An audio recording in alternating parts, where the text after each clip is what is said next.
नाशिक शहरातील आडगाव परिसरातल्या कोणार्क नगरमधील ही धक्कादायक वास्तव स्थिती आहे. नाशिक महानगरपालिकेने येथे स्पष्टपणे येथे केर कचरा टाकण्यास सक्त मनाई, अन्यथा दंडात्मक कारवाई अशी पाटी लावलेली असतानाही नियमांना हरताळ फासला जातोय.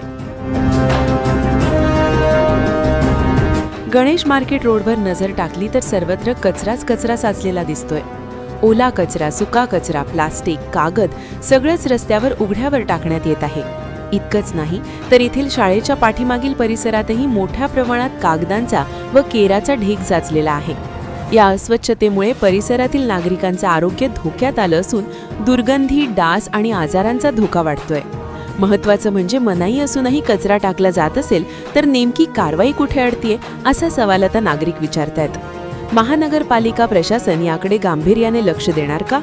दंडात्मक कारवाई होणार की पुन्हा एकदा केवळ पाहणी करून दुर्लक्ष केलं जाणार? आडगावमधील या गंभीर समस्येवर ठोस उपाययोजना कधी होणार हे पाहणं आता महत्त्वाचं ठरणार आहे. हा प्रश्न केवळ स्वच्छतेचा नाही तर नागरिकांच्या आरोग्याचा आणि प्रशासनाच्या जबाबदारीचा आहे.